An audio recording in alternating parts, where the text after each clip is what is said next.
I wanted to record this video to just go through some of the basics of some of the resources for you that will help you put together your current events project, since we're all doing it at different times.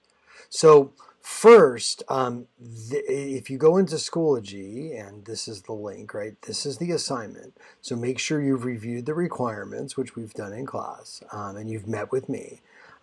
But this folder here will link you to where you're going to put your materials. So this is a Google Drive folder that you can use, and it's an edit folder. So what you'll want to do, okay, is once the folder loads, things are a little slow today, but basically you'll go into the folder that's for your class period. Okay, and then you're going to make a folder that has your group's name on it, okay, the people in it. And then from there, you can put all of your files as you create them, and then the day of your presentation, I'll put those in the chat or on the class log so people can see them. Okay, so that is first kind of useful thing to know. Just one last thing. Once you have access to the 2020 current events projects folder, one of the things you're going to need to do is you can go here and you're going to have to add it to your drive. Now, it'll look a little different for you because this is already in my drive, but if you don't do that, it won't show up anywhere you need it to, like over here when you go to do editing and such. So just make sure that you add it to your drive. This is a LibGuide that Ms. Bickley put together, which will help you as you're evaluating news sources and where you get your material, because that is important as well. So I linked to this in the summer, but it's still useful. So here, right, it's got things about, good sources, some media bias. She's got the media bias chart, so you don't just want to Google your news sources. Okay, sorry, my internet is slow loading today, but those things will help. Okay, and then, and then obviously these are all solid sources. Okay, so though also useful, again, when you're gathering your info.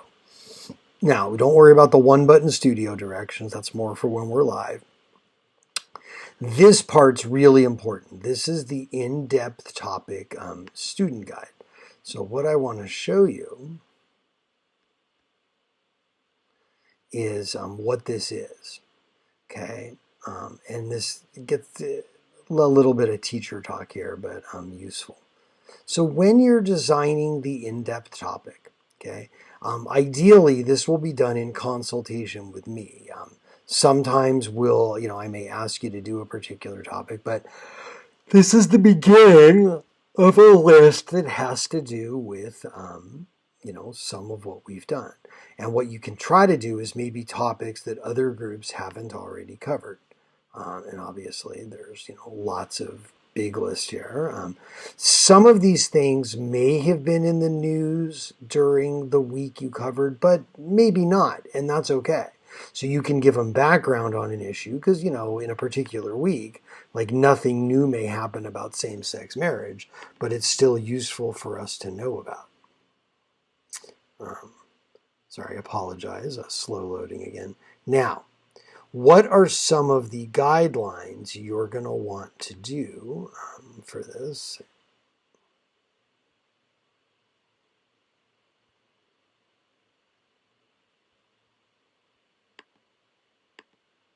Just make it a little bigger here. Okay, so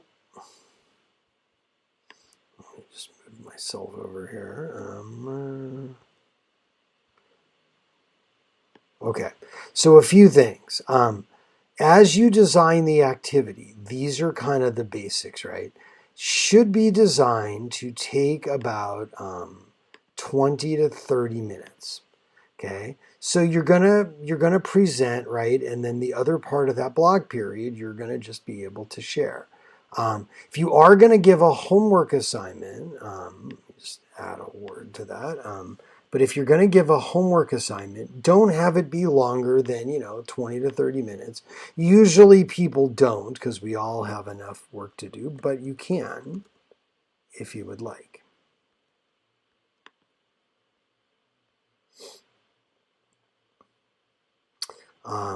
Now, a few other things. Oops. You want something that's going to make students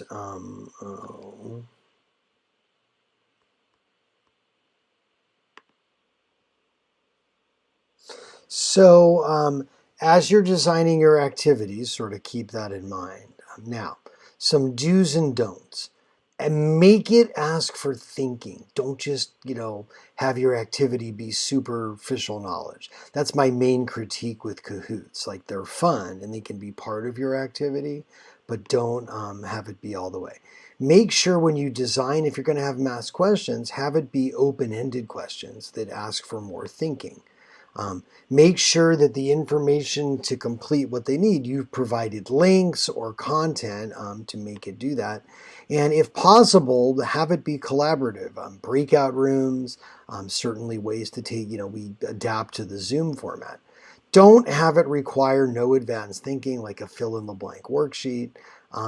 Don't ask for things that people didn't talk about. And don't make it too long or too short because you want to keep in mind your time frame.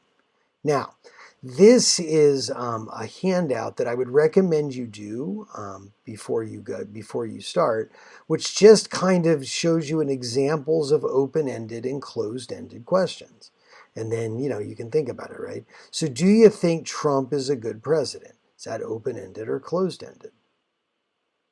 Well, that is closed-ended because it's just asking for a yes or no answer. Okay, same thing here. So what you'd want to do, right, is come up with questions that require more open-ended. Okay, so like these first these first two are closed-ended, but then you get to these open-ended questions that are better. So the handout was just kind of an exercise to do that with you. Now, this part, I'm going to do my best to show you, but you're going to want to watch some of this. So as you design your activity, okay, you want to keep in mind Bloom's taxonomy. Now, if you're not familiar with it, Bloom's taxonomy was basically this leveling of questions. So you start off with lower level things like on the diagram. And then in a good lesson, you're going to work your way up to more advanced questions. But typically you need these lower ones to get to the higher ones. Now what I would do is these are two really good videos explaining this. You definitely want to watch them. This one shows you some funny clips from Friends to explain it. And this one is just kind of more straight up. They're not very long, but I will be looking for in your activity that you designed with that in mind. Now, another thing to keep in mind is the idea of multiple intelligences. So first, here's a video about this. Okay, so you definitely want to look at the idea, but I'll briefly explain it to you. The idea is that everybody learns differently. And so when you design an activity, you want to ideally have one or two of these elements. Like you're probably not going to have all 8, but like some people learn by pictures. Some people learn by moving around. And you can even do some of that over Zoom. And so look these over, but like, for example, this whole current events project has a video editing element. It's got a public speaking element. It's got a writing element. And so I had these in mind as I was designing this activity.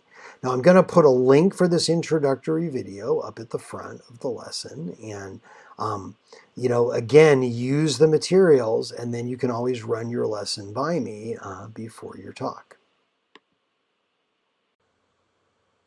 One last thing I wanted to show you guys is something actually that last year's groups didn't really have, which is I put together a folder of sample projects. So I put together some of the best examples from last year's seniors. So there's a folder for each part of the project: activities, the briefing paper, some cartoons, some of the in-depth reports, and the newscast. And what I tried to do for each of these, so for example, let's go take a look at the in-depth reports. I apologize, my internet's a little slow. But if you then go to click on any one of the files, you can see right here, I put a comment usually on the first slide about what I liked about a particular project. So you can see X, Y, or Z here. Okay, it's going to take a bit to load, but just trust me, the comments there.